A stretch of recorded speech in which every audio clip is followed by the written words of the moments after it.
Nous allons aujourd'hui parler de la GEMAPI. Alors la GEMAPI, de quoi s'agit-il? Eh bien, il s'agit d'une compétence des communes et en cascade des communautés.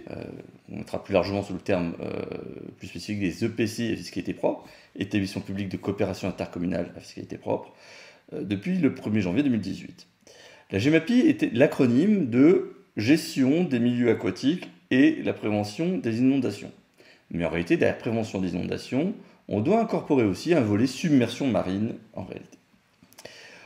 En bref, si on devait synthétiser l'ensemble des choses que nous allons voir ensemble, eh bien ce n'est pas une compétence nouvelle, elle avait déjà été exercée sous d'autres appellations par secteur sur la base du volontariat au niveau des communes ou par la création de syndicats, le tout s'appuyant par la clause de compétence générale des communes ou parfois des départements, puisque parfois les départements étaient en première ligne sur le portage des missions hydrauliques qui sont derrière la GEMAPI. C'est donc plus une réforme de droit existant, une modernisation des textes, qu'une révolution, contrairement à ce qui a parfois même été annoncé. Par contre, à la différence de la situation antérieure, c'est désormais une compétence qui est organisée par un texte, peut-être perfectible, mais organisée tout de même.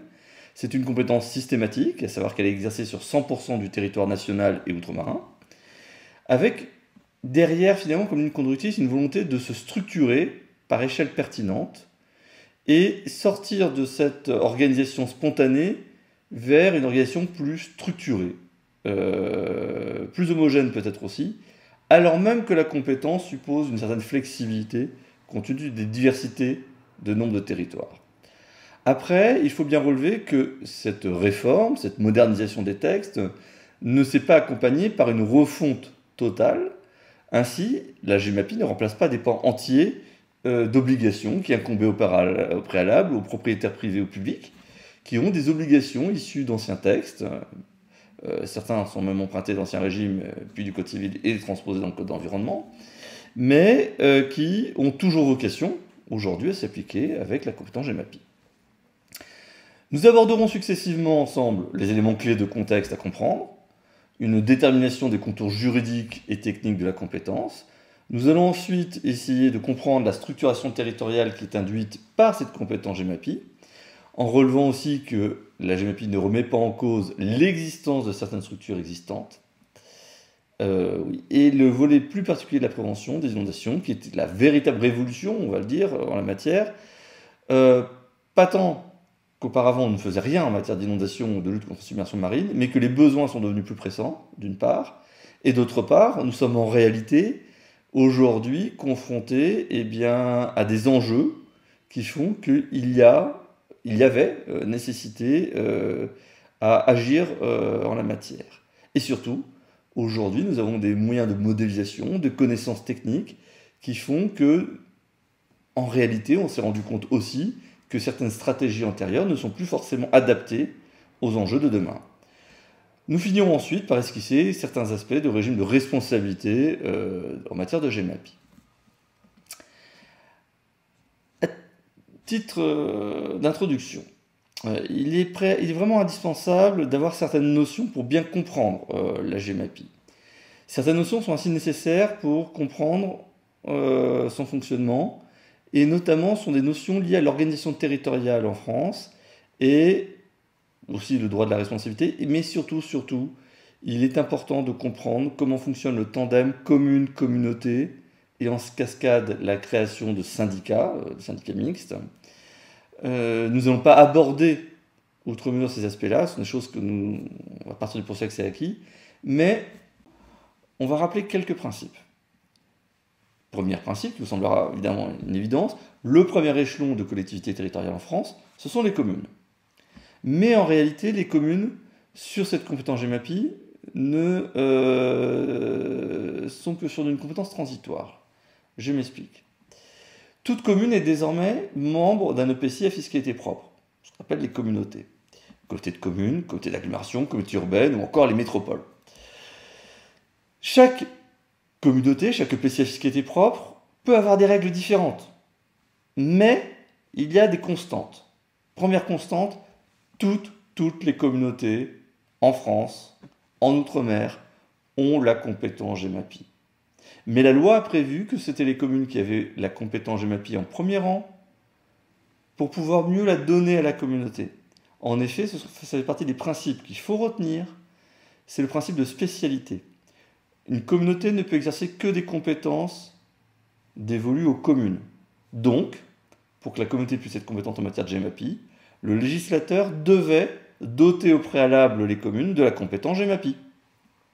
C'est pourquoi, eh bien, on le verra après, les textes ont prévu que les communes, au 1er janvier 2018, exerçaient la GEMAPI et en même temps que les communautés l'exerçaient. C'est pas qu'il y a une concurrence de compétences, c'est qu'il fallait bien donner à la commune pour pouvoir ensuite en cascade donner à la communauté. Ce principe-là, du principe de spécialité, connaît différentes déclinaisons. C'est-à-dire que si on monte d'un échelon, la relation entre une communauté et les syndicats dans lesquels la communauté sera membre va être la même.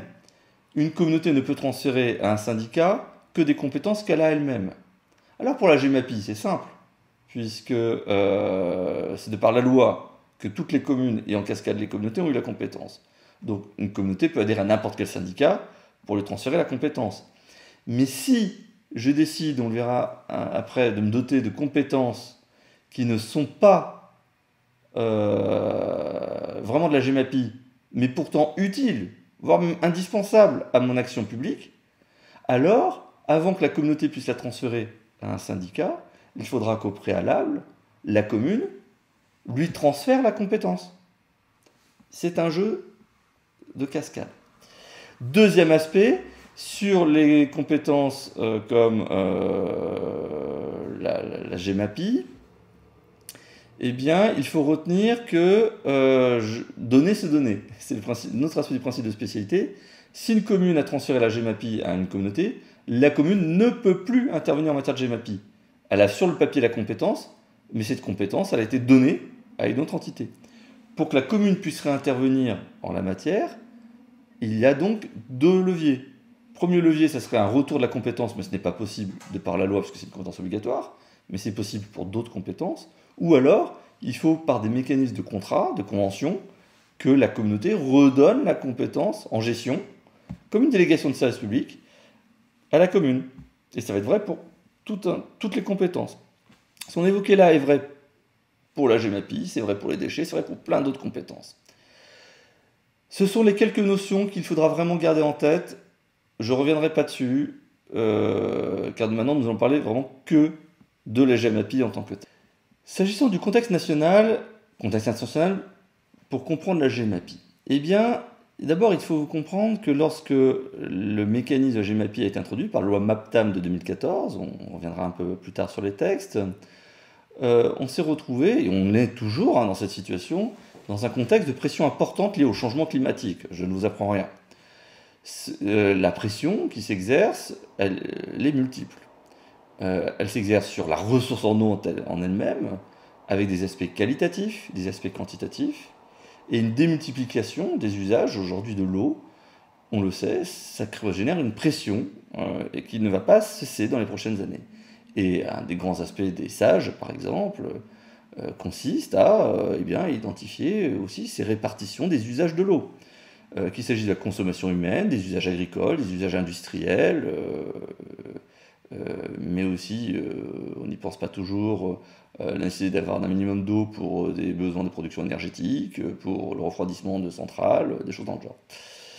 Nous sommes confrontés aussi, sur le côté plus littoral, à l'érosion du littoral qui va en s'accélérant, avec le phénomène de montée des eaux.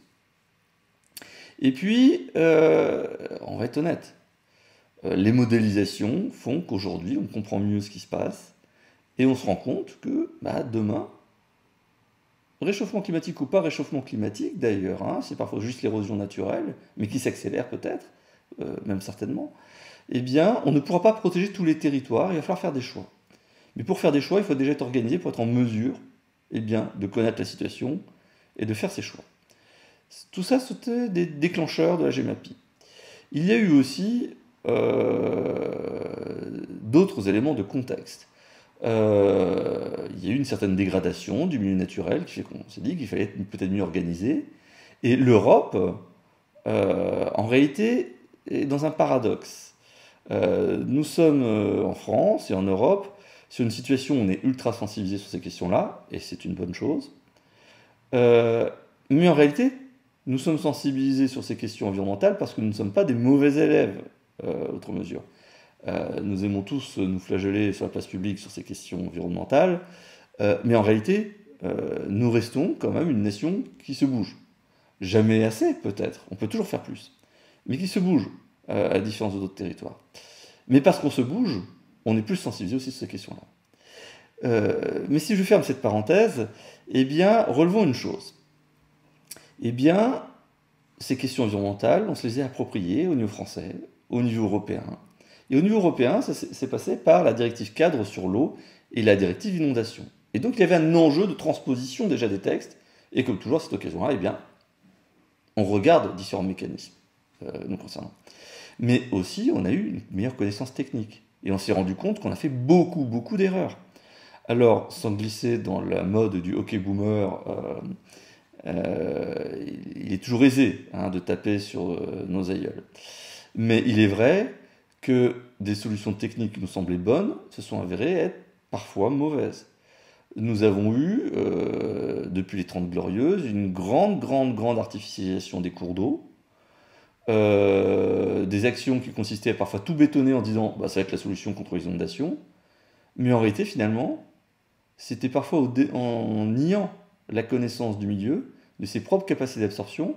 Et je vous donne un exemple. L'artificialisation des cours d'eau, le fait même qu'on ait érigé des digues comme rempart contre les inondations, eh bien, ont eu aussi des conséquences indirectes, qui sont que finalement, l'eau va plus vite à la mer, les inondations arrivent plus vite lorsqu'il y a des phénomènes de débordement, et aussi, eh bien, une reconstitution de la nappe phréatique qui n'a pas toujours été optimale, parce que l'eau, justement, ne stagne plus assez, finalement, ne reste pas assez in situ pour reconstituer la ressource.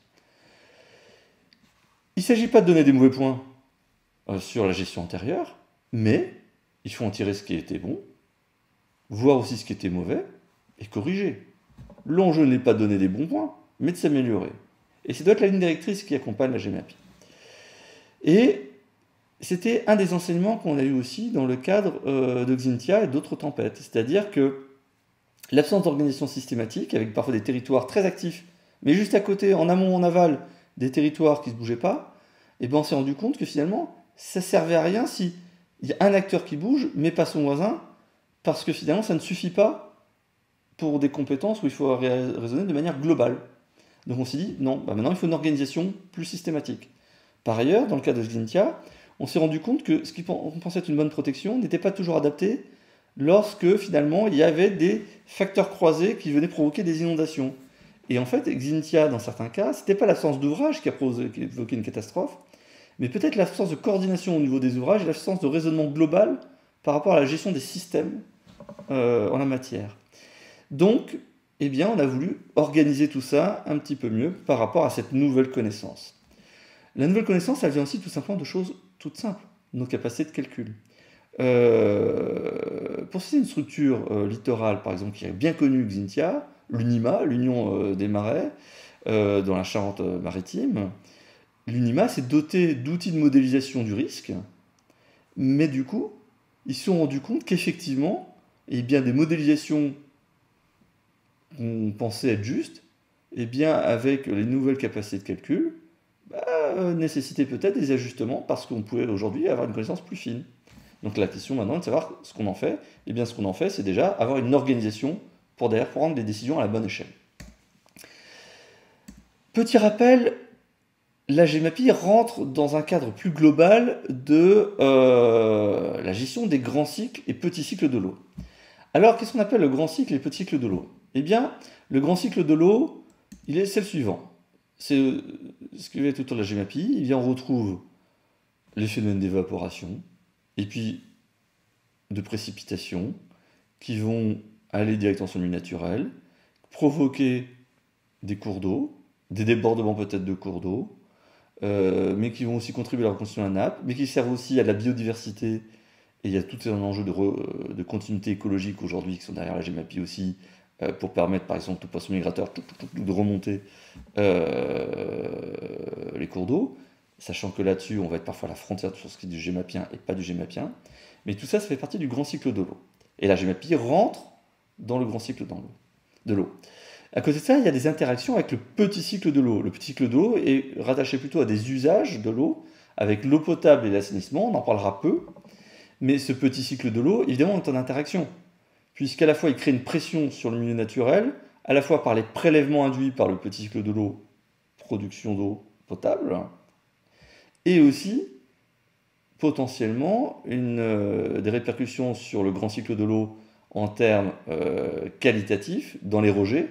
Et là, il y a tout l'enjeu autour de l'assainissement sur le traitement des eaux usées pour qu'elles soient propres à être rejetées dans le milieu naturel, sachant que l'eau n'est pas consommable directement à la sortie de la station d'épuration, mais neutralisée suffisamment pour pouvoir ensuite retourner dans le milieu naturel et que le milieu naturel continue ensuite le traitement d'une eau qui est déjà neutralisée en termes de risque sanitaire.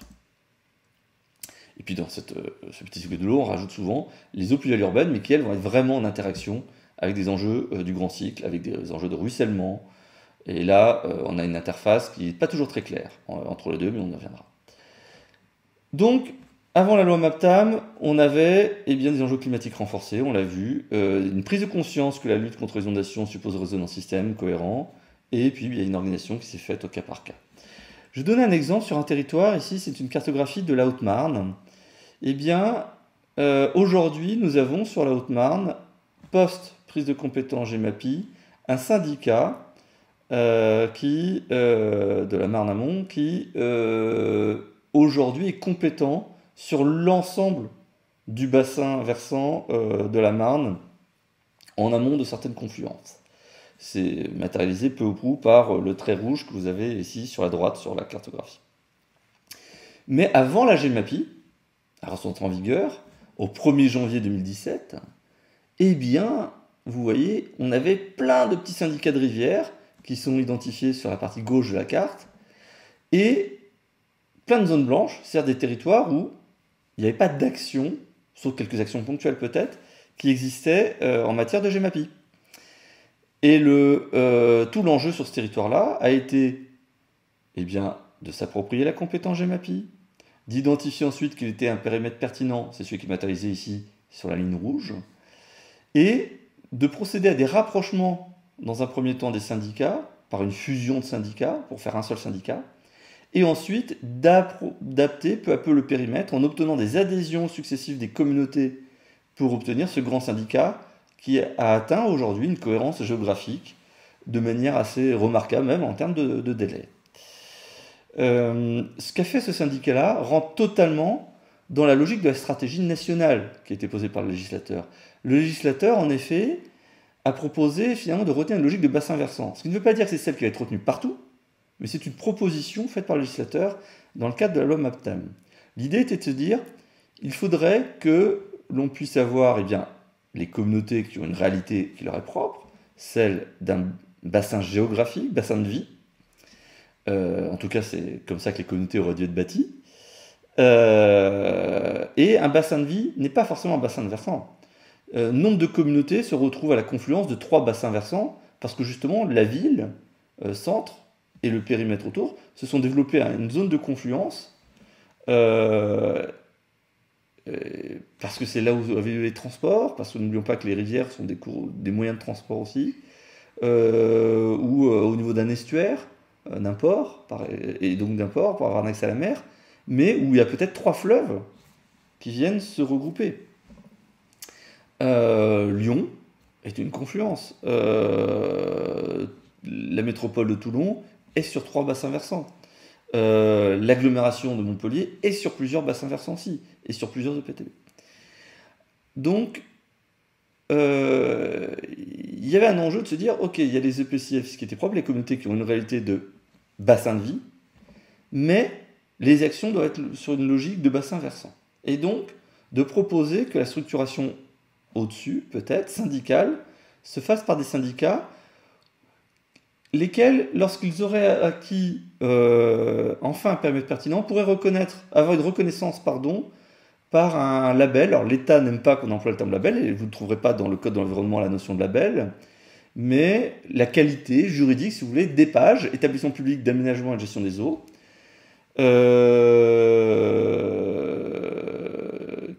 leur permet d'avoir une reconnaissance comme quoi, oui, effectivement, ils sont pertinents.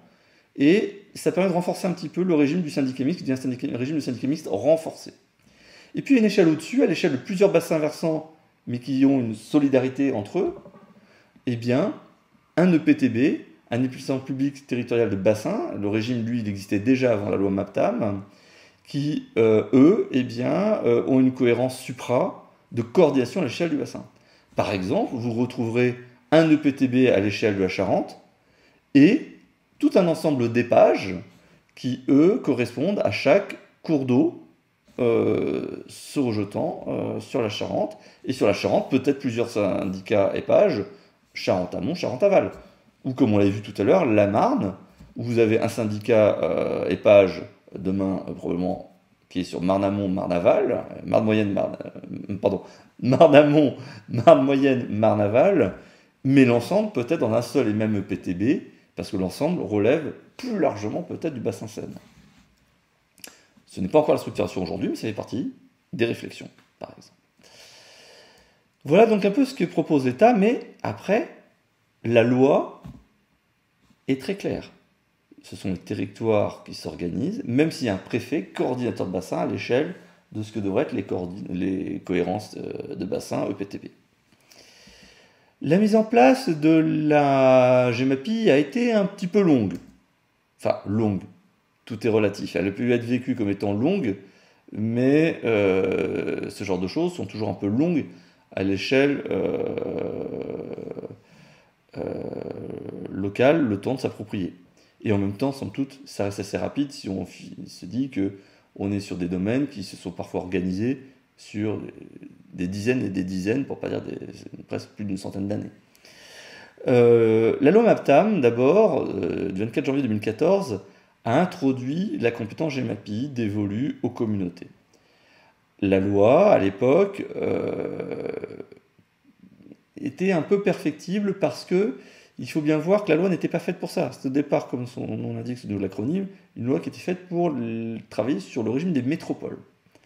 Donc, on a greffé dessus la MAPTAM, la GEMAPI, pardon, mais ce n'était qu'un mécanisme parmi tant d'autres. Ce n'était pas une loi spécifique à la GEMAPI en tant que telle. Aussi, il était nécessaire de faire des ajustements parce qu'on s'est rendu compte qu'il manquait peut-être 2-3 briques dans l'édifice. C'est ainsi que la loi NOTRe, l'article 76 de la loi NOTRe, a introduit différents mécanismes. Il a d'abord reporté l'entrée en vigueur parce qu'au départ, la loi MAPTAM était assez ambitieuse et prévoyait une entrée en vigueur de la GEMAPI 2 ans après, en 2016. La loi NOTRe a desserré un petit peu les taux pour le mettre en 2018. Il est vrai que d'un autre côté, elle a redesserré les taux aussi parce que la loi NOTRe elle-même était en train de refondre les territoires au niveau des communautés en engageant une nouvelle vague de fusion. Et du coup, il était difficile de s'approprier une prise de compétence en 2016, alors même qu'à peu près à ces dates-là, les communautés étaient en train de savoir à quelle sauce elles allaient être mangées en termes d'évolution de périmètre. Et puis il y a eu des textes successifs pour adapter la GEMAPI, notamment la loi Fesneau du 30 décembre 2017, qui a ajusté certains mécanismes. Et aussi, n'oublions pas, les textes d'application, des décrets, des arrêtés, surtout des décrets. Et demain, peut-être qu'il y aura encore d'autres ajustements après les premiers retours d'expérience en termes de territoire. Comme on l'a évoqué, la loi MAPTAM donc a introduit au départ un transfert en 1er juin 2016 vers les communautés, avec un bug tout de même, c'est que les communautés de communes avaient une compétence partielle en la matière. Elle avait instauré aussi à titre facultatif une taxe pour financer la compétence, la taxe GEMAPI. Ce mécanisme demeure mais a été révisé depuis légèrement. Il y a eu des dispositifs transitoires introduits par ce texte ainsi que par la loi NOTRe. Et elle a proposé aussi donc l'introduction, comme on l'a vu, du régime de l'épage. Le régime de PTB existait déjà, mais a été modernisé aussi à cette occasion-là. On a eu ensuite la loi NOTRe qui a proposé, donc, comme on l'a vu, le report du transfert de la GEMAPI au 1er juin 2018 et avait adapté aussi 2-3 aspects de mécanismes et notamment clarifié certains mécanismes de convention. Mais la loi NOTRe, la loi MAPTAM avait été exposé à différents problèmes, notamment une certaine rigidité, c'est-à-dire qu'en fait, la loi proposait de raisonner par rapport à certains aspects de compétences par bloc, et on s'est rendu compte, eh bien, qu'on est confronté aux réalités de terrain, qu'il peut y avoir un décalage entre ce que propose le législateur et finalement des difficultés qu'on rencontre sur tel ou tel territoire. Et c'est là où il y a eu un gros travail de fait au niveau du législateur, au niveau des associations d'élus, au niveau de l'État, pour prendre en compte l'ensemble de ces difficultés, sur la sécurité de la compétence, sur l'articulation des responsabilités entre elles, sur les problématiques liées à certaines formes de conventionnement, les problématiques génériques aussi de difficultés d'adhésion entre certains types de structures. Et on a donc eu un véhicule, la loi FENO, qui a été adopté spécifiquement pour ce mécanisme-là, pour prendre en compte tous ces aspects-là et proposer des ajustements avec une sécabilité de la compétence GEMAPI, revoir le calendrier relatif aux responsabilités, permettre aux départements qui étaient des acteurs importants et qui avaient été mis de côté de continuer à intervenir, même au-delà du 1er janvier 2020, en matière de GEMAPI, pour organiser une transition ou même une pérennisation lorsque finalement la compétence est déjà exercée à une grande échelle qui peut nécessiter d'être encore gérée. Je vous donne un exemple tout bête. Il y a dans nombre de territoires des départements qui intervenaient sur toute la partie submersion marine et il y avait un enjeu du coup, est-ce que ces actions-là puissent être pérennisées grâce à la loi FENO, on a pu, par exemple en Seine-Maritime, créer un syndicat où il y a le département, où il y a les structures gémapiennes littorales qui adhèrent à une seule et même structure de gestion de la submersion marine. Et de certains aspects même du trait de côte, qui sont deux choses différentes. Elle a même aussi proposé, la loi FENO, que les régions puissent intervenir, parce que les régions ont connu des grands renforcements aussi de leurs compétences environnementales ces dernières années. Là, c'est pour le véhicule. Maintenant, le véhicule juridique en tant que tel, le dispositif juridique. Le législateur s'est greffé sur l'article 207 du Code de l'environnement pour organiser la GEMAPI. La compétence est construite sur la base d'un article qui n'était pas rédigé au départ pour raisonner en termes de compétences, car l'article L207 du Code de l'environnement préexistait à la loi MAPTAM. C'était à l'époque un article technique qui décrivait un panel d'actions qui pouvait être exercées sur le milieu naturel en présence d'un intérêt général, qui justifiait donc qu'une commune ou un syndicat à laquelle la commune a transféré la compétence puisse intervenir en cas de carence, notamment du privé, en cas de besoin, à travers une procédure de DIG, des déclarations d'intérêt général, pour pouvoir dire, moi je vais organiser une opération de reconquête de biodiversité, une opération de reprofilage d'un cours d'eau, et ainsi de suite. Le texte était très adapté là-dessus, peut-être un peu moins pour servir de socle de compétences, au moins pour le juriste en tout cas, en droit de l'intercommunauté. Après, c'est toujours facile avec le recul de donner des bons ou des mauvais points. La réalité, c'est que ça avait aussi du sens de s'appuyer sur cet article 207 de la part du législateur, puisque c'est un article qui déjà décrivait, d'un point de vue technique, des actions en destination du milieu. Alors, cet article L207, aujourd'hui, il nous dit quoi? Cet article L207 se compose de 12 items. Je ne vais pas tous les reprendre, mais sur les 12 items, la loi nous dit qu'il y en a 4 qui constituent le socle de la GEMAPI. Le socle de GEMAPI se compose des items dits 1, 2, 5 et 8. On retrouve l'aménagement d'un bassin ou d'une fraction de bassin hydrographique. Par exemple, s'il s'agit d'aménager une passe à poissons, d'aménager des ouvrages avec peut-être certains aménagements pour des accès, des seuils, des choses dans le genre. On trouve aussi l'entretien et l'aménagement d'un cours d'eau. Là, la partie aménagement va être vraiment sur le cours d'eau, alors que dans le premier item, on va être plutôt sur des aménagements qui vont graviter autour du cours d'eau. Par exemple, peut-être pour agir sur certains phénomènes qui vont avoir des répercussions sur le cours d'eau. L'item 5, lui, comprend la défense contre les inondations et contre la mer. l'item, et c'est là, plutôt, on l'a mis en vert parce que c'est la partie un peu plus novatrice en la matière. Également, on retrouve un item, l'item 8, qui est la protection et la restauration des sites, des écosystèmes aquatiques, des zones humides, ainsi que des formations boisées riveraines. Ce qu'il faut retenir, déjà, avant de parler des autres items, c'est que bien souvent, le territoire, quand il est organisé, au niveau des syndicats dits de rivières antérieurs à la GEMAPI, ceux-ci faisaient beaucoup de l'item 2, entretien d'un cours d'eau, un peu de l'aménagement d'un bassin, mais surtout un peu de l'item 2, et très très très rarement des actions de l'item 5 et de l'item 8. Et c'est bien une grande différence qu'on a avec la GEMAPI. On est sorti de la logique de gestion uniquement d'un cours d'eau et d'action ponctuelle à une logique de gestion globale de bassin. À côté de ces 4 items, on retrouve alors, ce qu'on appelait parfois les compétences hors GEMAPI, et aujourd'hui on parle plutôt de missions partagées parce que ce ne sont pas véritablement des compétences telles que l'entendra en tout cas le juriste en droit de l'intercommunalité. On retrouve l'approvisionnement en eau, la maîtrise des eaux pluviales et de ruissellement, la lutte contre la pollution, etc. etc. Mais ces items-là sont très très larges. Et ils ne peuvent pas être d'ailleurs des compétences exclusives d'une personne.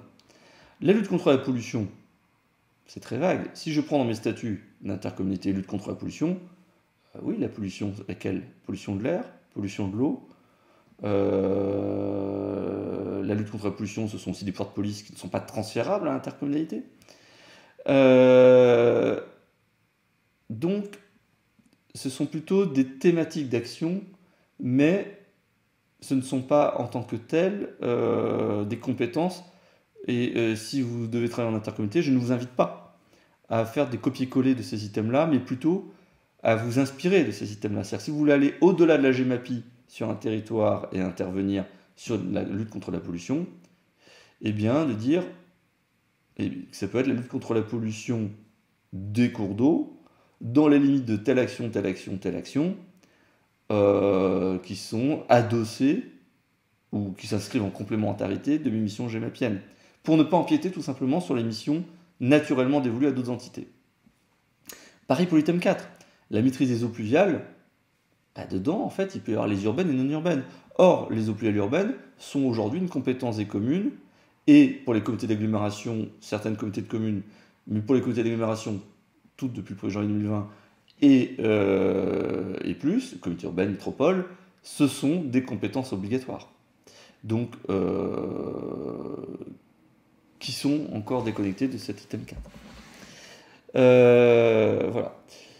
Retenons une chose, la GEMAPI ne sera donc que les 4 items qui sont ici en couleur.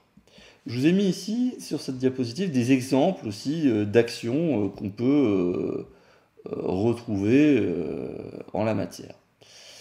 La loi a prévu un phasage comme suit. Et là, je ne parle pas de la loi MAPTAM, je parle de la version modernisée en prenant en compte toutes les évolutions des textes successifs. La loi, nôtre d'ailleurs, a prévu que toutes les communautés de communes seraient compétentes en matière de GEMAPI aussi. Donc, c'est bien comme on le disait au préalable, désormais, toutes les communautés ont une compétence en matière de GEMAPI. La loi a donc prévu qu'au 1er janvier 2018, eh bien, toutes les communes avaient la compétence et de manière simultanée, toutes les communautés avaient la compétence GEMAPI. Donc, les 4 items 1, 2, 5 et 8 de l'article 207 du Code de l'environnement. Bien. La loi a ensuite prévu qu'on avait, et là je dis bien on avait, jusqu'au 1er janvier 2020 pour organiser une éventuelle transition avec les départements, avec d'autres personnes publiques pour le transfert de certains ouvrages. Donc, entre 2018 et 2020, une phase transitoire pour organiser les basculements de certains ouvrages. On va être honnête, du retard a été pris sur certains de ces aspects-là. Ce délai-là, il est un peu plus long pour d'autres entités, puisqu'on est passé à 2024 quand il s'agit de l'État. Parce que l'État était gestionnaire parfois de grands ouvrages, et là, il y avait un plus gros travail de recensement. 2020 coïncide aussi avec, alors c'est sur la fin 2020, sur le dépôt de certaines demandes pour déposer un dossier de système d'endiguement. Mais la loi a donné un délai de grâce en la matière d'1 an. Alors, faisons un peu le point. Que recouvre et que ne recouvre pas la GEMAPI? D'abord, il y a beaucoup de malentendus. Il y a eu beaucoup d'annonces discordantes en matière de GEMAPI et il y a eu des... comment dire?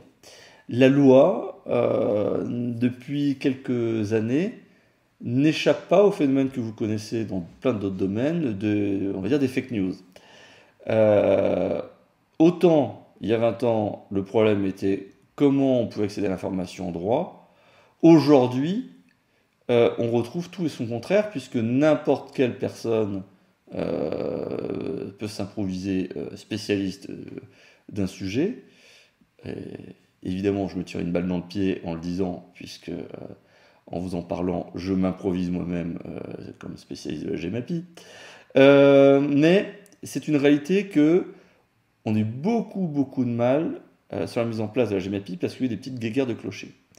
Et le paradoxe, c'est que l'État était même devenu sur certains aspects inaudible sur la GEMAPI, alors même qu'il produisait, non pas peut-être des circulaires, mais quand même un peu de littérature, par exemple sur le ministère de la Transition environnementale, le MTES, mais finalement, c'était presque devenu moins audible que certaines autres sources. Je vous invite vraiment sur toutes ces questions-là à être très prudent. Alors d'abord, vérifier les sources, qu'aujourd'hui tout le monde est à peu près d'accord sur ce que revêt la GEMAPI, mais il y a eu des gros couacs initiaux. Et si vous tombez sur la littérature de 2015-2016, vous allez trouver des choses discordantes. Allez vraiment chercher des informations récentes. Mais aujourd'hui, le mieux est encore de s'appuyer sur la littérature ministérielle. Après, c'est un fait qu'à la différence des anciens textes, on n'a pas eu de circulaire qui accompagnait ces aspects-là, pas en tant que tel, et peut-être que quelque chose de labellisé circulaire aurait gagné en lisibilité. Quoi qu'il en soit, en tout cas, voilà, soyez très prudents, faites vraiment le tri. Dans les malentendus, il y a eu beaucoup d'annonces comme quoi c'était une compétence nouvelle. C'est pas tout à fait vrai, on l'a vu. En réalité, beaucoup de syndicats intervenaient déjà en matière de GEMA, la gestion du milieu aquatique, les items 2 finalement, et un peu 1 et 8. La grosse nouveauté, c'était le volet inondation et submersion marine. Et encore, même là, on faisait déjà des choses. Il y avait déjà des papilles, il y avait déjà des tris pour identifier des territoires à risque d'inondation. Mais il y avait déjà la gestion d'ouvrage. Mais la grande nouveauté, c'est qu'on raisonne à une nouvelle échelle sur ce volet PI. Et vraiment, c'est là-dessus qu'il faut se focaliser. Et un autre des gros malentendus, comme on le verra, c'est que la GEMA ne recouvre pas tout. La GEMA est une superposition où le public intervient, là où s'arrête la responsabilité du riverain, du propriétaire qui a des grandes obligations en matière de milieu aquatique. Ainsi, sur ce premier aspect, eh bien, la GEMAPI n'a pas dépossédé les propriétaires riverains des cours d'eau non domaniaux, et même le gestionnaire du domaine public, mais c'est un petit peu particulier là-dessus, de ses obligations. En réalité, si on cherche dans le Code de l'environnement, et antérieurement c'est dans le Code civil, eh bien, on retrouve toujours les articles 215.1 et suivants, et notamment le L215-14, qui nous disent que les propriétaires riverains de cours d'eau non domaniaux ont l'obligation de maintenir le cours d'eau dans son profil d'équilibre, de permettre l'écoulement naturel des eaux, de contribuer à son bon état écologique et à son bon potentiel écologique. Ce qui veut dire qu'en réalité, sur les cours d'eau non domaniaux, vous êtes propriétaire d'une parcelle et il y a un petit cours d'eau, eh bien, vous avez une obligation d'entretien de celui-ci. Vous êtes propriétaire du cours d'eau jusqu'au milieu de son lit.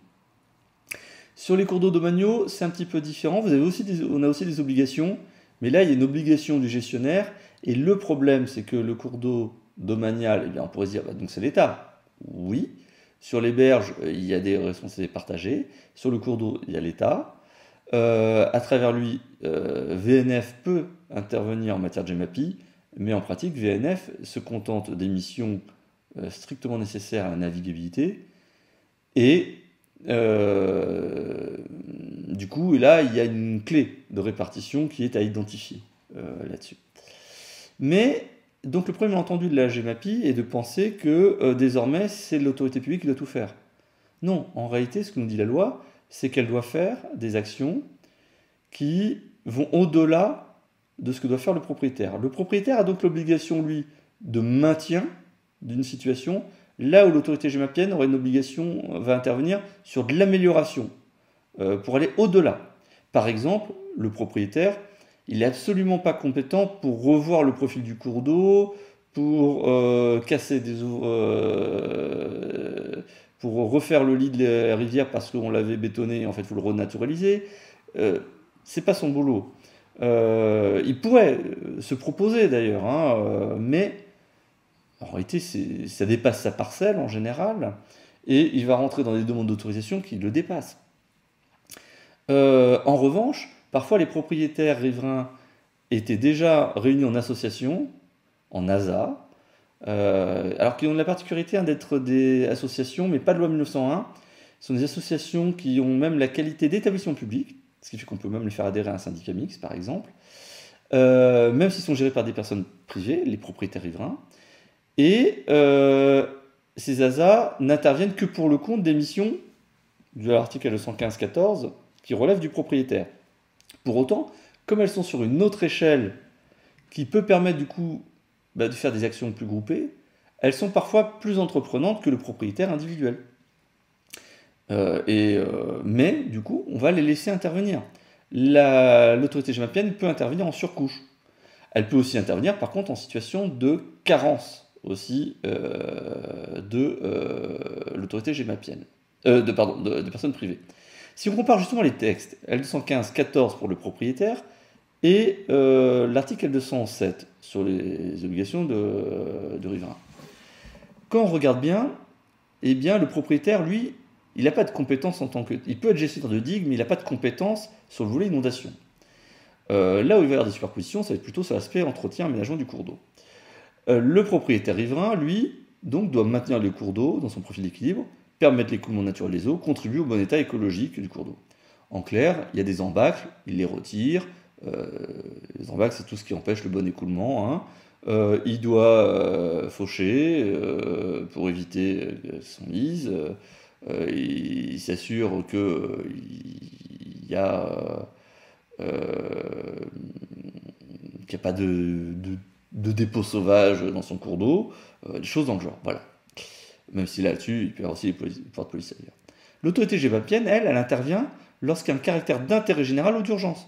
Donc déjà, elle n'est pas censée faire le boulot à la place du propriétaire.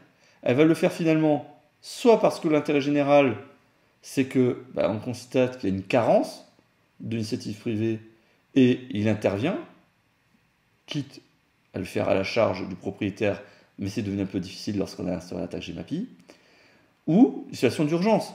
Le propriétaire n'agit pas, il y a des embâcles, il y a un risque d'inondation, j'interviens. Mais ça veut dire aussi que du coup, comme en plus je vais être souvent sur des parcelles privées pour pouvoir intervenir, en réalité, je vais souvent devoir m'inscrire dans des procédures assez contraignantes, avec une déclaration d'intérêt général, pour pouvoir intervenir. Donc, ça va être parfois compliqué d'intervenir au quotidien.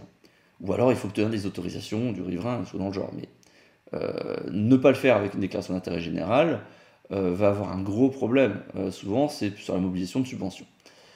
Voilà. Je vous ai mis sur le support également d'autres aspects sur ce qu'est l'obligation d'une maintien d'une situation, etc., etc., pour vous aider à identifier les frontières.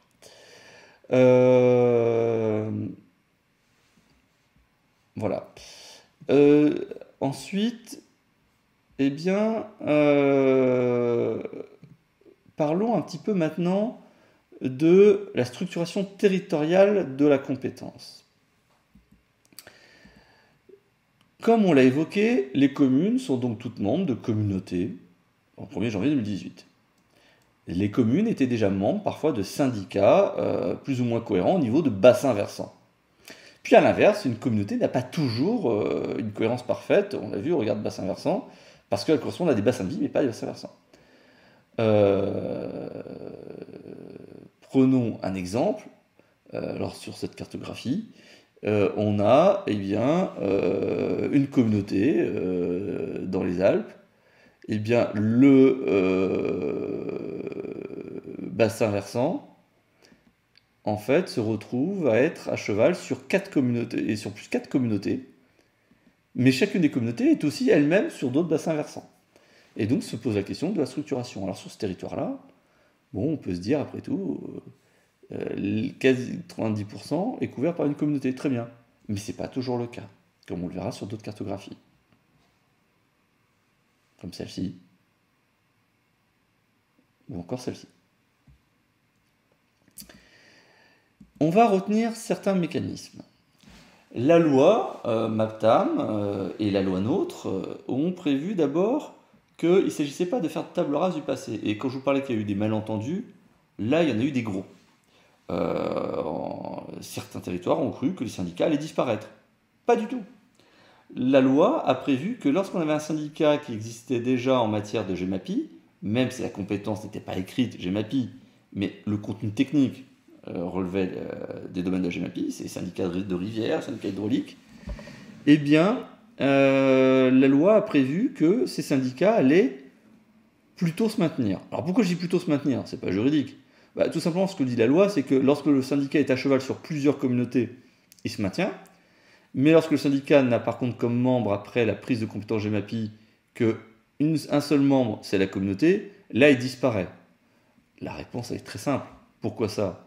Bah, tout simplement parce que un syndicat ne peut avoir qu'au moins 2 membres pour exister. Un syndicat avec une seule communauté membre, ça n'existe pas en droit. On peut citer l'article L5216-7.1, par exemple, pour les communautés d'agglomération qui organisent ce mécanisme-là, dit de représentation-substitution. Ça veut dire quoi? C'est-à-dire qu'au 1er janvier 2018, quand les communautés ont pris la compétence, eh bien, vous aviez par exemple des communes qui siègent dans un syndicat. Il y avait 4 communes d'une communauté qui siègent dans un syndicat. Elles avaient chacune un siège, donc 4 sièges, toutes communes confondues. La communauté vient en lieu et place des communes. Eh bien, c'est elle qui désormais désigne les sièges en lieu et place des communes, avec le même nombre de sièges et le même nombre de voix, sauf révision statutaire ultérieure en la matière. On vous a mis ici un graphique qui illustre ce mécanisme-là. L'article 52.16 organise le mécanisme qu'on a vu pour les comités d'agglomération. C'est l'article S52.14.21 qui s'applique, lui, pour les communautés de communes. Après, il y a un autre principe qu'on va évoquer, c'est que on va toujours en droit de la coopération locale privilégier le transfert d'une compétence. Parce que c'est dans nos canons de beauté, ça a quelques avantages. Bon. Mais la loi précise bien que je fonctionne par transfert de compétences, mais je peux aussi fonctionner par convention. Alors, dans la relation commune-communauté, c'est toujours un transfert de compétences. Et lorsqu'il y avait un syndicat qui avait déjà des compétences avant, c'était déjà un transfert de compétences. Donc la communauté a hérité de ce transfert de compétences. Mais si je veux rebattre les cartes après des compétences d'un syndicat, si la communauté avait des zones blanches et qu'elle veut les gérer parce que c'est juste sur une toute partie, 20% de son territoire, elle n'a pas envie d'adhérer à 2 syndicats là-dessus, elle peut opter plutôt que pour un transfert de compétences à un autre syndicat pour un portage par convention. C'est-à-dire qu'elle peut passer des contrats et non plus adhérer à une structure en disant « moi, communauté A, je confie à la communauté B ou au syndicat B, eh bien, telle ou telle mission qui relève de la GEMAPI. » Alors, ce mécanisme par convention, ce n'est pas spécifique à la GEMAPI. Il existe plein de mécanismes conventionnels et le législateur a encore renforcé ses possibilités de recourir à des mécanismes de convention ces dernières années. Mais il a introduit un mécanisme spécifique en matière de GEMAPI, qu'on appelle la délégation de compétences, qui va un petit peu plus loin que la convention de gestion. Là, ça consiste véritablement à déléguer la compétence, ce qui permet d'aller un peu plus loin, si on prend une image qu'une simple délégation de service public, en permettant à l'entité de pouvoir vraiment porter des attributs qui seraient normalement non transférables, non délégables, par une simple convention de gestion. On vous a mis ici un tableau comparatif. Le transfert de compétences transfère tout. Le pouvoir de décision, ça suppose une adhésion à la structure. Le transfert d'une compétence est pour une durée qui est fixée par les statuts, et généralement une durée limitée. Le financement de la compétence en matière de GEMAPI se fait par la contribution, sachant que la taxe GEMAPI est toujours levée qu'au niveau de la communauté, même si j'ai transféré la compétence à un syndicat. Et puis il y a tout un ensemble d'incidences. Il y a transfert des contrats qui se rattachent autour de la compétence, transfert des agents affectés à la GEMAPI, et ainsi de suite. Et je vous dirais que si moi je suis une communauté et j'ai transféré la compétence à un syndicat, intégralement la compétence GEMAPI, la question ne se pose plus, à la limite, je ne suis compétent que pour désigner des membres et donner mon avis dans le cadre démocratique du fonctionnement du syndicat, mais pour le reste, je ne suis pas concerné. Enfin, je ne suis pas concerné. Je suis concerné qu'indirectement à travers le fonctionnement du syndicat dans lequel je siège. Alors attention, un transfert peut ne pas être intégral. C'est ce qu'on appelle le transfert d'une carte de compétences. Et c'était tous les enjeux de la modification apportée par la loi Fesneau qu'on a évoquée juste avant. C'est-à-dire que au début de la prise de compétences par la loi MAPTAM et par la loi NOTRe, se pose la question de savoir si je pouvais scinder la compétence GEMAPI. En clair, si une communauté transfère la compétence à un syndicat, est-ce que je dois tout transférer, le 1, 2, 5, 8 au syndicat, ou est-ce que je peux transférer qu'une partie de celui-ci? Il y avait plusieurs analyses. Il y a ceux qui disaient que je ne pouvais transférer que des blocs. C'est-à-dire que, oui, je ne peux transférer au syndicat que certaines parties des missions, par exemple que l'item 2, ou que l'item 1, 2 et 8, mais pas l'item 5.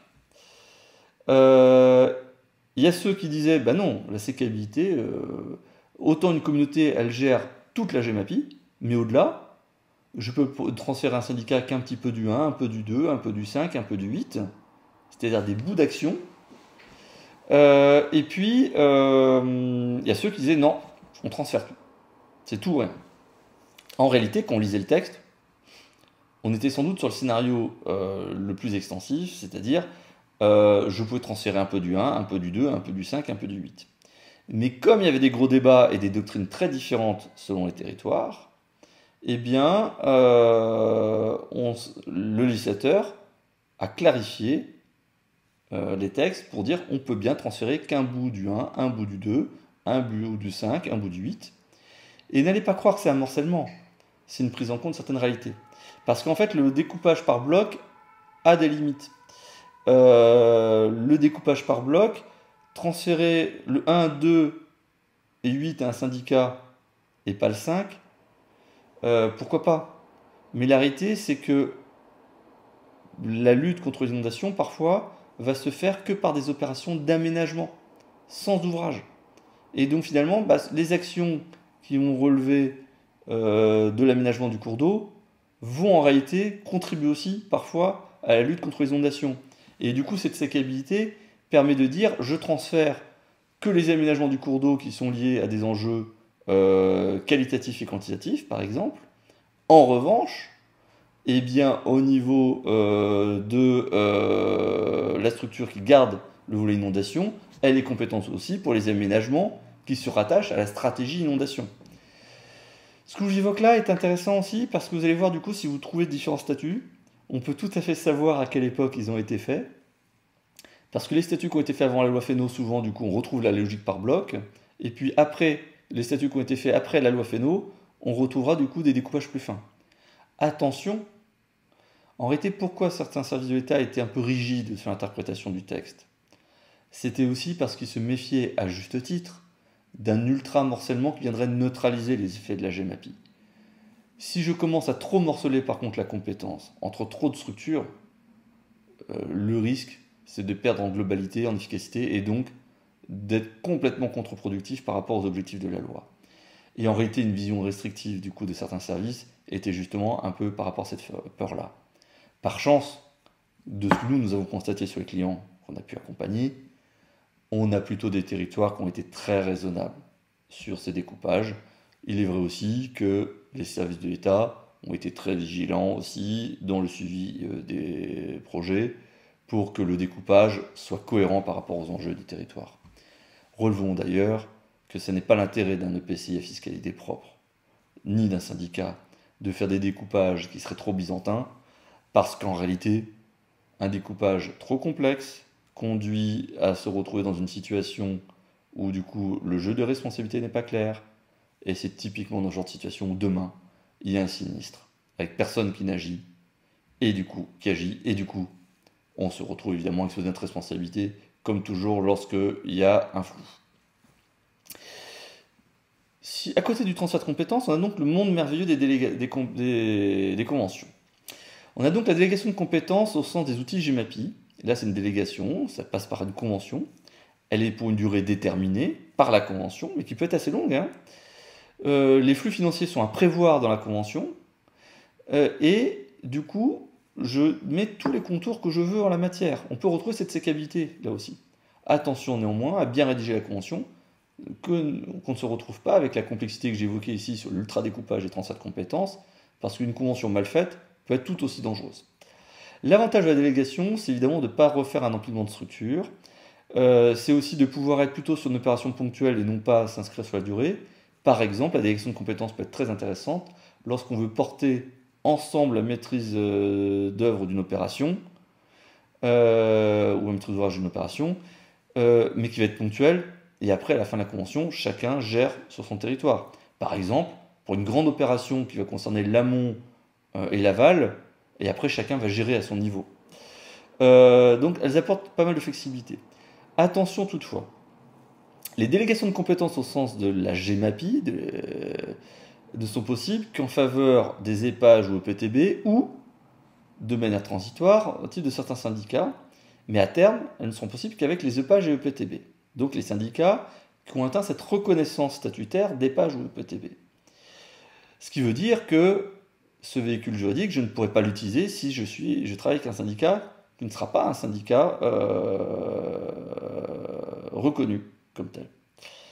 Et là, il faudra donc recourir plutôt aux conventions de gestion classiques de l'article 52.14.16.1, 52.16.7.1 par exemple, qui sont les autres formes de conventions partenariales, colonne que vous avez à droite. Mais on peut avoir quasiment les mêmes effets entre ces deux conventions. En revanche, si je suis dans une relation avec un EPAGE ou un EPTB, privilégier le véhicule juridique prévu en la matière des conventions GEMAPI, parce qu'il vaut mieux toujours pour le juriste aller vers l'outil le plus spécifique qui a été prévu pour cette compétence-là, ça sera plus sécurisé en droit. On vous a mis ici 2-3 mécanismes d'articulation et la référence des textes en la matière. J'ai parlé d'ailleurs sur ces textes-là des conventions de gestion communauté de communes, comité d'agglomération, comité de communes 52.14.16.1, comité d'agglomération 52.16.7.1, mais en réalité le mécanisme des conventions de gestion des comités d'agglomération est calqué sur celui des communautés urbaines, qui est également applicable aux micrométropoles, c'est l'article 52.15-27. Pour les conventions de délégation de compétences, là on revient par contre sur le mécanisme du Code de l'environnement, L213-12 notamment, en la matière. Lequel renvoie à un autre article, l'article L 1111-8.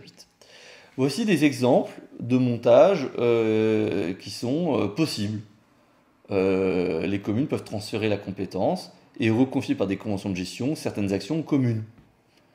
L'intérêt peut être un peu limité, mais les communes ayant parfois gardé certaines compétences, il nous est arrivé, par exemple, vers la communauté qui avait la compétence, mais comme la commune s'inscrivait dans une grande opération d'aménagement de berges, ce qui n'est pas de la GEMAPI, eh bien, on a par convention reconfié parfois à la commune la gestion d'une opération, et du coup, elle porte l'opération sur ce qui relève du non-GEMAPien, qui est resté communal, et du GEMAPien.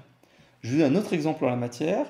Nous avons eu à intervenir sur une commune, la commune centre d'une communauté d'agglomération, qui avait un gros problème de ruissellement non urbain, d'eau pluviale urbaine, avant que la communauté soit compétente, de débordement de réseau d'assainissement, de gestion de GEMAPI, de maîtrise de son urbanisme dans le cadre d'une opération d'aménagement, et ainsi de suite. Il fallait faire pour ça des aménagements en plus qui étaient sur du domaine qui était confié en gestion ONF, puisqu'on est sur une grande forêt domaniale. Eh bien, sous l'égide de l'État d'ailleurs, hein, on a passé une convention entre l'ONF, la communauté et la commune. Tout ce petit monde confiant à la commune le soin de porter l'opération, la communauté finançant une partie, l'ONF finance pas une partie, mais par contre donne tous les accès qu'il faut en la matière, et puis un soutien technique de connaissance de son milieu, et ça a permis de porter l'opération. À la fin de la convention, par contre, eh bien, chacun exerce la compétence en ce qui le concerne. À l'inverse, parfois on peut se retrouver sur la communauté qui intervient sur la GEMAPI, mais en réalité, il y a une partie des opérations qui vont être hors GEMAPI, par exemple l'aménagement d'une promenade le long du cours d'eau, c'est pas de la GEMAPI, eh bien la commune peut transférer la compétence, peut transférer une compétence à la communauté, mais en réalité, bien souvent, on va plutôt par convention dire, bah moi, commune, je te confie aussi la maîtrise de l'opération pour ce qui ne relève pas de la GEMAPI. Et évidemment, moi, commune, je prends à charge certains aspects financiers, hein, c'est pas à la communauté de la prendre en charge, mais ça permet du coup d'avoir une cohérence entre l'opération qui a finalement un domaine d'intervention plus large que la seule GEMAPI. Et on a plein d'autres montages qui sont possibles. Par exemple, la communauté qui transfère la compétence au syndicat, mais qui reconfie des aspects à la commune, à la communauté. Mais bien souvent, ce qu'on a rencontré, c'est pour faire l'inverse, c'est la communauté qui transfère qu'un bout de la compétence GEMAPI, et comme il n'y a pas un consensus sur l'ensemble du territoire et qu'on ne veut pas être sur un syndicat à la carte, eh bien, certaines communautés confient des missions complémentaires par convention au syndicat et d'autres non. Mais on peut le faire aussi par des mécanismes de syndicat à la carte. C'est-à-dire que le syndicat a la GEMAPI comme tronc commun de ses compétences, fait également par exemple des actions sur le ruissellement et adhère à la compétence ruissellement que les communautés qui y ont un intérêt. Donc vous voyez, il y a plein d'outils avec lesquels on peut jouer qui donnent des aspects intéressants. Mais tout le travail du juriste, du technicien, consiste à jouer avec ces outils-là et de voir comment on peut organiser un territoire. L'article, là ici, vous avez le renvoi du coup sur les conventions de délégation de compétences. Retenons aussi une chose, une communauté peut être membre de plusieurs syndicats. Ce n'est pas vrai pour toutes les compétences. Attention. Alors évidemment, une communauté peut être membre de plusieurs syndicats, l'un de rivière, l'un d'assainissement et l'autre de déchets. Mais sur une même compétence, normalement, une communauté peut être membre que d'un seul syndicat. Sauf dans certains domaines qui relèvent des domaines environnementaux. En matière de gestion de l'eau et des cours d'eau notamment, ça a été introduit, alors, le législateur n'avait pas introduit à l'époque la notion de GEMAPI, mais du coup, ça permet à une communauté effectivement de bien pouvoir adhérer à 2 syndicats de bassin versant. En revanche, ce que ne permet pas cet article, c'est pour une même partie de territoire d'adhérer à 2 syndicats différents. C'est-à-dire que je peux avoir du coup une communauté qui adhère à 2 syndicats côte à côte. Je ne peux pas par contre, moi au niveau de la communauté, adhérer à 2 syndicats avec des territoires qui se recoupent. Un des gros problèmes qu'on a pu rencontrer sur ce genre de cas, c'est lorsqu'une communauté adhère à 2 syndicats, mais les 2 ont par exemple la même commune de Saint-Ambrois. Ça, ce n'est pas possible. La commune de Saint-Ambrois ne peut pas être en gestion sur une même partie de son territoire par 2 syndicats. Sauf, autre tolérance du coup qu'on a en matière, sauf si on sort de la logique de découpage administratif. Imaginons que la commune de Saint-Ambrois, c'est une commune qui est sur une confluence. Eh bien oui, là par contre, je peux avoir la communauté qui dit bah, j'adhère à 2 syndicats, et pour la commune de Saint-Ambrois, eh bien j'adhère pour la partie nord qui est sur le bassin versant 1 à tel syndicat, et pour la partie sud qui est sur un autre bassin versant à tel autre syndicat. Là oui, ça marche. Parce que justement, il n'y a pas de superposition en réalité. Il y a une superposition en apparence par la présence d'un même secteur administratif, mais géographiquement, il n'y a plus de superposition. J'insiste parce que, en général, dans toutes les autres compétences, on raisonne souvent par découpage administratif. Mais en matière de syndicat de GEMAPI, on a quasiment toujours eu l'accord de l'État pour raisonner en bassin versant. Par contre, ça veut dire d'avoir une connaissance assez fine du bassin versant. Et en termes de gouvernance, ça veut dire aussi comment on adapte ça. Si la commune de Saint-Ambrois fait 3500 habitants, et que pour la gouvernance, je prends en compte les populations que je représente, est-ce que la communauté, elle va du coup pouvoir dire, bah attendez, sur la partie saint-ambroisienne, j'ai 3500 habitants pour le syndicat 1 et le syndicat 2, ou pas?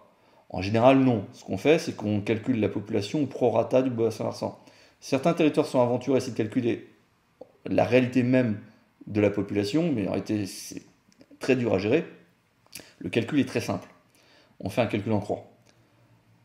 La population totale de la commune ramenée au prorata du bassin versant.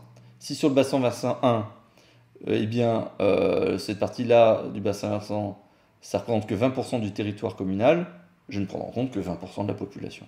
Voilà, tout simplement. On vous a mis ici des exemples de montage qui peuvent être envisagés, et ce sont que des exemples, ils ne sont pas exhaustifs. Une communauté peut adhérer de manière intégrale à un syndicat en matière de GEMAPI. Elle peut aussi adhérer à rien du tout d'ailleurs. Elle peut adhérer à un syndicat qui lui-même va retransférer une structure au-dessus que certaines opérations. Par exemple, un EPTB, c'est-à-dire que le syndicat va gérer à l'échelle 2 du bassin versant, mais peut-être qu'il y a des ouvrages à gérer qui intéressent plusieurs bassins versants, une grande retenue par exemple, et peut-être que celle-là, on va la gérer à une autre échelle, par exemple un EPTB. Peut-être que la communauté va transférer la GEMA et garder l'API. C'est souvent ce qui est arrivé sur des communautés qui sont à la confluence de plusieurs bassins versants. Elles adhèrent à des syndicats de GEMA, mais elles ont conservé l'API parce qu'elles auront une cohérence à gérer les ouvrages de manière solidaire sur l'ensemble de la confluence, qui ne peut pas relever du coup de la cohérence d'un seul syndicat. On pourrait avoir une communauté qui adhère à un syndicat pour la GEMA et à un syndicat pour l'API, mais sur le coup, ça je ne le recommande pas, c'est pas forcément très pertinent. Et ainsi de suite. Autre principe, relevons que la loi est plutôt bien faite. Elle permet de faire des rapprochements de syndicats. Bien souvent, on s'est retrouvé lors de nos études à être confronté à des syndicats qui avaient des cohérences très variables. Ils sont faits au fil du temps, ils ont leur cohérence liée à leur histoire, mais pas toujours. Pas toujours en tout cas une cohérence par rapport aux nouveaux enjeux de la GEMAPI. Souvenez-vous de la cartographie que je vous ai montrée sur la Haute-Marne. C'est typiquement ça. Eh bien, il ne faut pas s'interdire à fusionner les territoires. Et la loi a prévu des mécanismes où les syndicats peuvent fusionner, où après les communautés peuvent adhérer pour les restes de territoire, les syndicats peuvent réviser leur statut. Tout ça, ce sont des aspects qu'il faut mettre en œuvre et qui sont vraiment, vraiment, vraiment pertinents. Après, je ne vais pas rentrer dans le détail, mais il existe plein d'autres outils qu'on appelle les outils de mutualisation qui permettent de travailler ensemble en matière de GEMAPI. Et je ne vais pas rentrer dans le détail de ceci parce qu'en réalité, je vous retiendrai sinon sur une autre vidéo de 2 heures. Mais, pour vous donner juste une petite idée, ça, ce sont les ensembles des scénarios qui ont pu être retenus sur un territoire dans le sud-est de la France, sur les ensembles des outils dont on disposait. Ça ne veut pas dire qu'il fallait utiliser tous ces outils.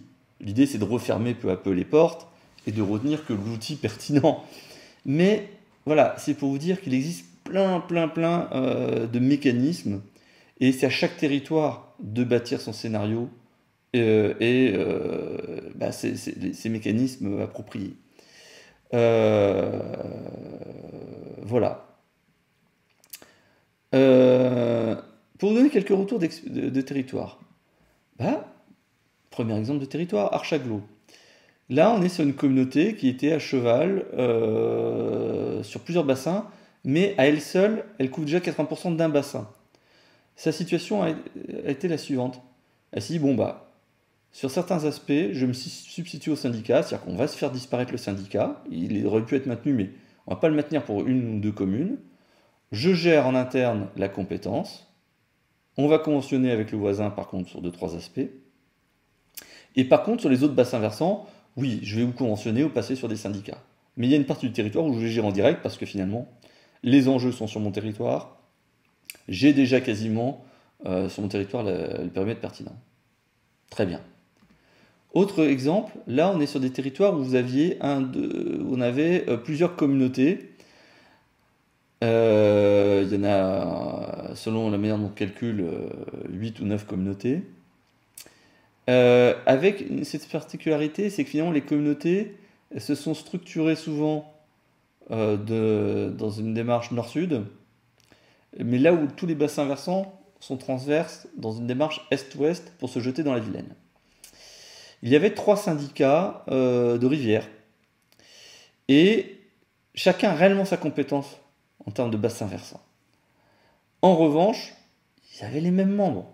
Donc, qu'ont-ils fait? Eh bien, ils ont décidé de fusionner les syndicats en leur confiant par contre que la compétence GEMA, parce que la PI va être gérée à l'échelle de l'EPTB au niveau de l'ensemble du territoire Vilaine, et c'est très pertinent quand on connaît le territoire. Et cette structuration-là permet de rationaliser un petit peu les coûts, rationaliser la gouvernance, parce que les communautés devaient siéger à chaque fois dans 3 syndicats, alors qu'on avait les mêmes acteurs. Donc, simplification, un seul grand syndicat qui intervient donc sur 3 bassins versants, mais avec par contre des enjeux différents sur les bassins versants, mais là tout ça se règle en interne au syndicat. Il y a le territoire de la Haute-Marne aussi, comme on l'a évoqué, là je ne reviens pas dessus. Eux, ils ont été par étapes, première fusion, puis adhésion, et ainsi de suite, consolidation des compétences. On a d'autres territoires sur l'estuaire de la Gironde, eux, pour gérer la partie qui est essentiellement un enjeu de submersion, enfin un mix entre la submersion marine et le débordement, puisqu'on est sur l'estuaire, eux, ils ont décidé de ne pas se structurer par des syndicats, mais de fonctionner par convention entre communautés. Alors, il n'y a pas de syndicat préexistant aussi, il faut dire. Sur la Tarentaise, ils ont décidé de garder la compétence au niveau des EPCI, mais par contre, de confier à un syndicat préexistant, non pas la compétence GEMAPI, mais une compétence de coordination d'acteurs, de portage action, d'assistance technique, on va dire, du territoire. Donc là, c'est plutôt une stratégie qui consiste à dire le syndicat apporte une logistique pour aider les communautés à exercer leurs compétences. Mais la compétence, sur le papier, reste communautaire. Ce qui permet à chaque communauté aussi de pouvoir rythmer son appropriation de la compétence.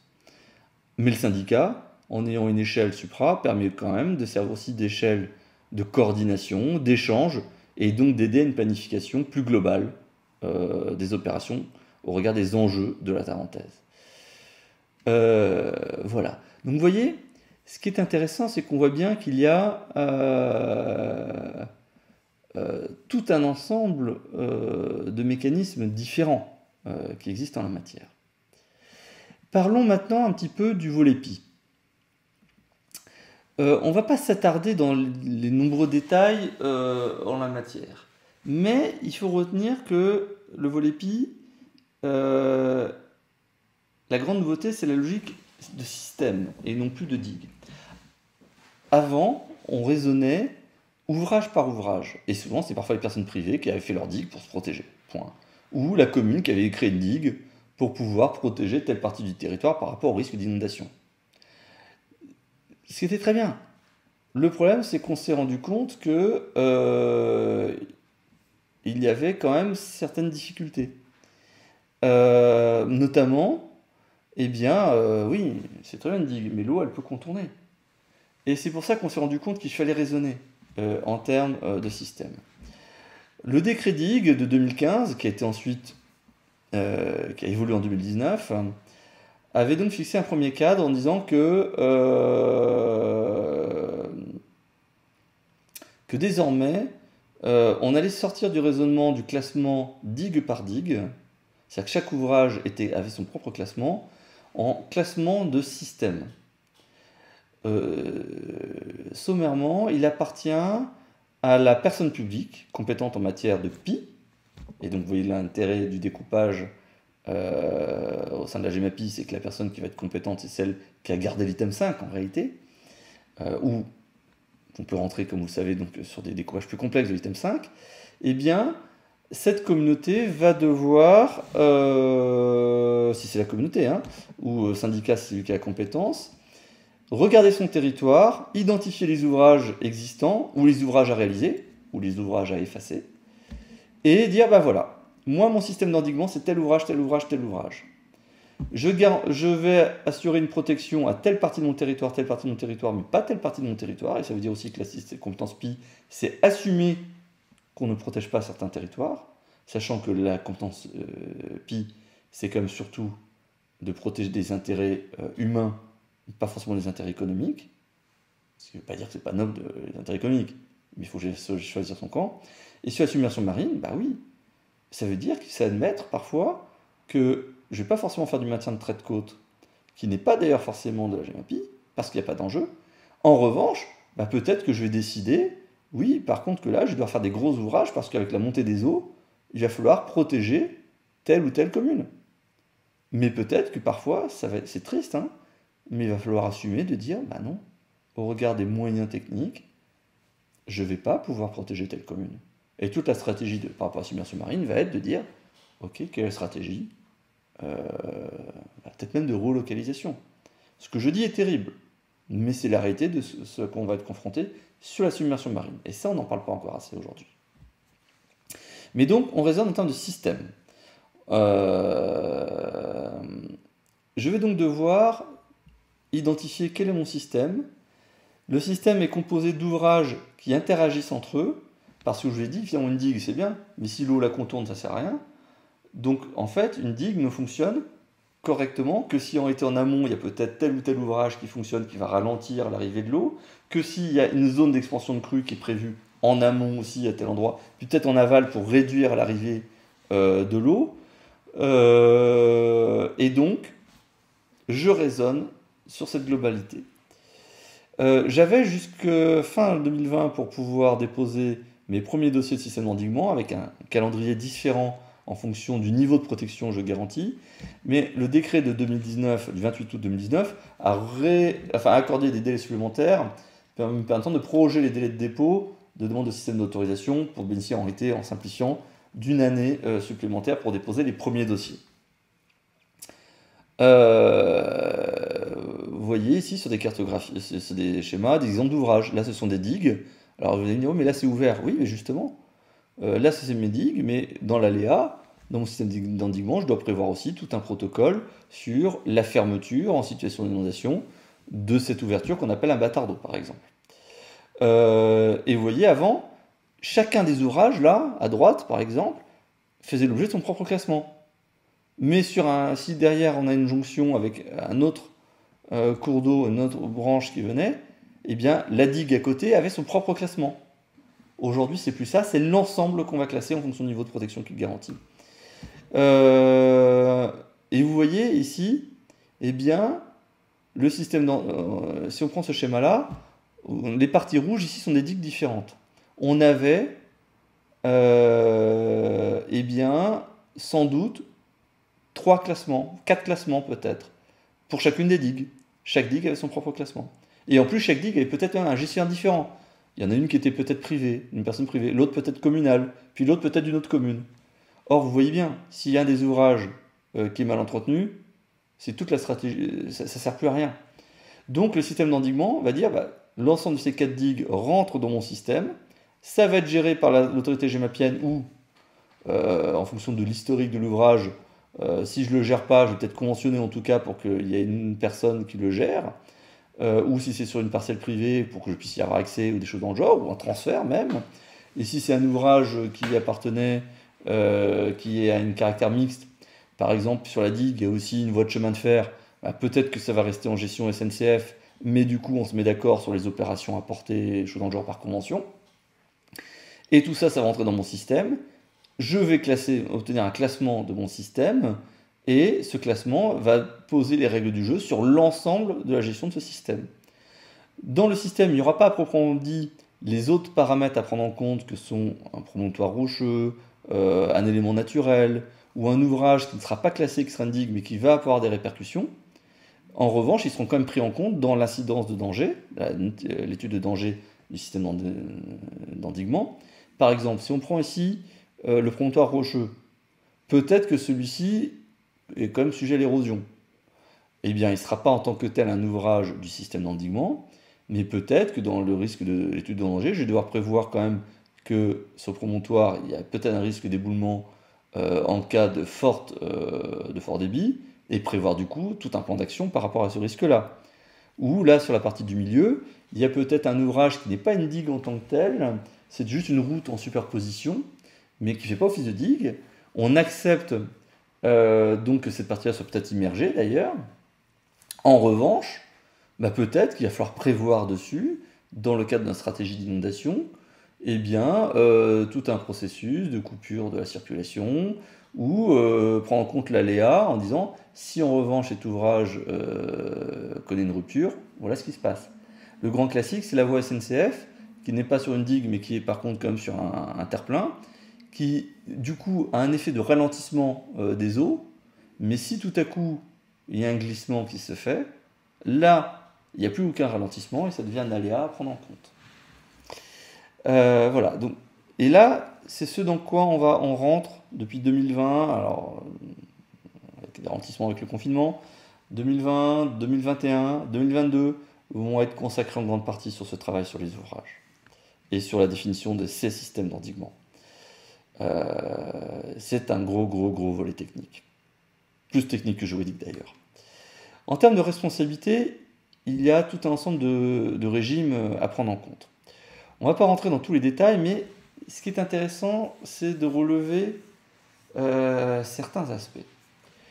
Sur le volet GEMA, j'ai une obligation quand même d'intervenir, mais on l'a vu, le propriétaire riverain est le principal responsable.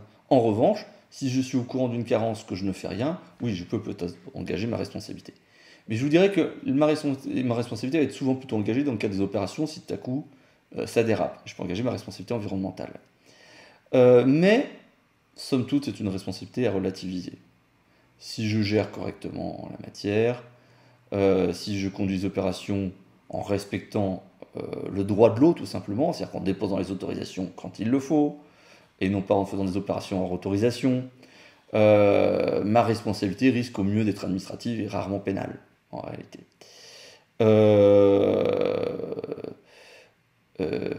Par contre, je ne fais rien, il y a une grande opération, il y a des études qui disent qu'il y a une grande opération et je décide de m'asseoir dessus. Oui, potentiellement, je pourrais peut-être engager ma responsabilité, mais le fait même que le riverain, en tout cas sur l'entretien, soit en première ligne, fait que ma responsabilité va être, somme toute, assez limitée. Néanmoins, s'il y a des études qui révèlent qu'il y a des aménagements sur le cours d'eau qui étaient à faire et que je ne les fais pas et que ça a pu contribuer à un sinistre, oui, là, je pourrais peut-être quand même engager ma responsabilité. Mais c'est pas celle-ci qui nous fait le plus peur. Celle qui fait le plus peur, c'est évidemment sur le volet inondation. Parce que la crainte, c'est évidemment que demain, il y ait des victimes humaines face à un problème d'inondation ou de submersion marine, et de voir sa responsabilité engagée. Le législateur a introduit le mécanisme suivant. J'ai une obligation... pardon, non, j'ai une responsabilité qui va être engagée. J'ai une obligation de résultat, voilà, pardon, excusez-moi, sur la partie réalisation de mon système d'endiguement. J'ai une obligation de résultat sur le fait aussi, si je me suis engagé à faire certaines opérations, eh bien j'ai une obligation de résultat à les faire.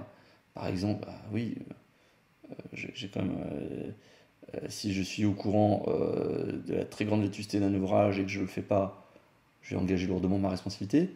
Mais après, pour le reste, je vais glisser sur une obligation de moyens. C'est-à-dire que après je m'engage à un certain niveau de protection, mais si finalement ce niveau de protection est insuffisant sur un aléa que je n'ai pas maîtrisé, que je ne pouvais pas maîtriser, sur le fait que finalement, oui, c'est phénomène Xynthia, c'est-à-dire sur le fait que finalement il y a eu des concours de circonstances qui ne correspondaient pas aux modélisations ou des choses dans le genre. Là, je vais glisser sur une obligation de moyens, c'est-à-dire que j'avais l'obligation de faire autant que possible ce que je peux pour limiter la casse, mais je ne vais pas engager ma responsabilité. Par ailleurs, euh, je vais avoir une obligation qui va être à coordonner avec l'ensemble des acteurs. Mes obligations en tant qu'autorité gémapienne sont finalement peu sur la situation de crise. Elles sont sur la situation de préparation à la crise ou d'intervention dans le cadre des plans communaux de sauvegarde. Mais en réalité, je n'ai pas de pouvoir de police. Je n'ai que la capacité d'agir sur mes ouvrages et sur la gestion courante finalement. Mais en situation de crise, c'est le préfet et le maire qui disposent des pouvoirs de police en la matière. C'est un aspect important. Du coup, c'est que l'autorité gémapienne, l'existence même d'une autorité gémapienne peut donner l'impression aux communes que, du coup, elles sont tranquilles. Pas du tout. Le maire doit rester en première ligne. Les communes doivent élaborer son plan communal de sauvegarde et ça doit être travaillé en tandem avec l'État, la commune, et quand je dis l'État, c'est les services de secours, et, entre autres, et l'autorité gémapienne pour que tout le monde se coordonne là-dessus et que le jeu d'acteurs soit clairement identifié. Un des aspects importants va être vraiment pour les collectivités par rapport à cette obligation compétente en matière GMPI, c'est d'être dans le tempo sur la définition du système d'endiguement. Le législateur a donné un délai de grâce, très bien. On dispose d'un an supplémentaire pour fin 2021, très bien. Mais il faut que les collectivités compétentes déposent leur premier dossier lorsqu'elles sont astreintes là-dessus. Rien de pire, à mon avis, qu'un territoire qui ne définira pas ces systèmes d'endiguement. Là, la responsabilité va être intégrale. Après, une fois que je l'ai défini, et que celui-ci est sincère, parce que ce que ne dit pas la loi, mais c'est que tout le monde, à mon avis, c'est que si je fais un système d'endiguement à minima, mais qui est complètement bancal, je risque d'engager ma responsabilité lourdement quand même. Mais une fois que j'ai fait ce travail-là, et finalement on veut bien définir ce système d'endiguement pour finalement bénéficier d'une responsabilité finalement assez limitée, plus limitée, eh bien ça va vraiment, dès lors que je respecte les obligations de conception, de réalisation, d'entretien de mes ouvrages, je serai à peu près tranquille. En situation de crise, la chaîne des responsabilités va donc être la suivante. Moi, en termes de PCI, je suis responsable de mes ouvrages, de la mise en place de mon système d'endiguement, de la protection.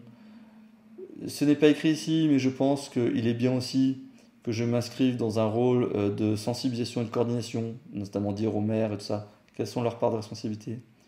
Il est important de rappeler aux communes quelles ont leurs parts de responsabilité, notamment aux maires qui sont toujours en première ligne sur la police, les pouvoirs de police, puisque notamment c'est eux qui sont compétents en matière de sécurité. En la matière, alors très vite, ça sera l'État en cas de crise majeure, hein, mais c'est le tandem préfet et maire qui va être important en situation de crise en la matière. Mais il est important d'en parler hors situation de crise, justement, entre l'autorité gémapienne et le maire pour savoir comment travailler ensemble, parce que le maire, il aura besoin du soutien de l'autorité gémapienne. Les ASA, on l'a vu tout à l'heure, sont toujours responsables sur les ouvrages dont elles sont propriétaires ou gestionnaires pour le compte des propriétaires membres. Et il est important, vraiment, de rappeler aux propriétaires privés qu'ils sont toujours compétents sur leurs ouvrages. Sur les ouvrages, justement, et l'entretien du cours d'eau, il y a des digues antérieures qui ne seront plus des digues demain, qui ne vont pas être intégrées dans le système d'endiguement, mais qui seront peut-être conservées quand même par les propriétaires.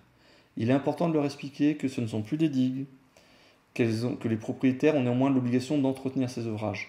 C'est-à-dire que là, il y aura toute une stratégie à élaborer pour savoir est-ce qu'on fait de l'effacement de ces ouvrages-là. Mais moi, je ne peux pas, en tant qu'autorité gémapienne, venir un jour frapper à la porte de quelqu'un et dire « je te détruis ta digue ». C'est le bien d'une personne privée. Si je veux supprimer cette digue parce qu'elle ne rentre pas dans ma stratégie de système d'endiguement, alors il faudra le dire dans le système d'endiguement, mais surtout rentrer dans une démarche de DG amiable ou du coup judiciaire pour obtenir le droit de faire cet effacement d'ouvrage. Mais il ne faut surtout pas débarquer du jour au lendemain en disant ces ouvrages-là, maintenant c'est moi qui les gère, et du coup je les efface, parce que ça serait une voie de fait. Hein. Il est important par contre, si les propriétaires gardent certains ouvrages, de leur rappeler leurs responsabilités.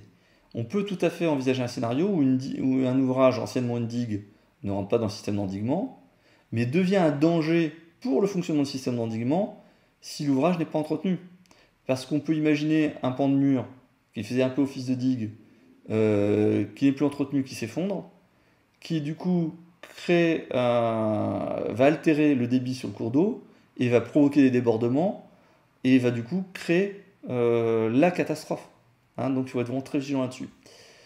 Ensuite, évidemment, si on finit la boucle des responsabilités, on a l'État qui est compétent sur la planification et la prévention contre les inondations, le contrôle réglementaire des ouvrages, la délivrance des autorisations, c'est la police de l'eau, etc., etc. Et puis il est responsable toujours des ouvrages jusqu'en 2024, le temps qu'on organise le basculement auprès des EPCI à fiscalité propre. Je vous ai mis également dans le support un tableau qui reprend tout ça un peu dans les détails, je ne vais pas revenir dessus dans le cadre de cette présentation. Voilà ce que j'avais à vous dire. La compétence GEMAPI est une compétence qui est passionnante. On le voit, c'est une contrainte pour les territoires, mais c'est aussi un enjeu important en termes de réflexion avec son territoire.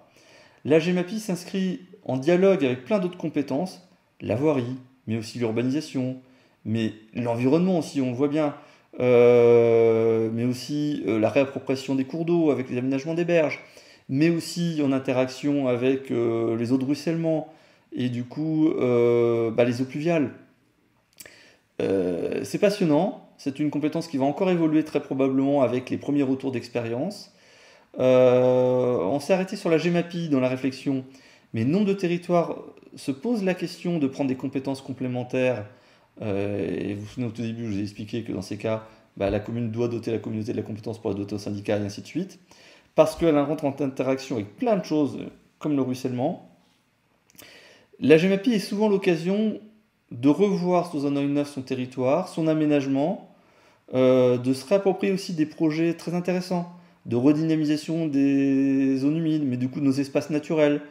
C'est vraiment une compétence qui est au cœur de tous nos enjeux, à la fois par rapport, ça c'est l'aspect anxiogène, de l'adaptation au changement climatique, mais aussi si on voit les enjeux climatiques comme étant quelque chose de très positif, finalement, qui est de repenser notre territoire, alors ça devient vraiment quelque chose de passionnant et avec laquelle on peut faire énormément de choses en termes de reconquête de notre territoire et de notre environnement. Merci à tous et vous avez le support également donc annexé à cette vidéo. Et pour ceux qui auront donc à mettre en œuvre la GEMAPI, eh bien je vous souhaite une bonne mise en œuvre. Merci, au revoir.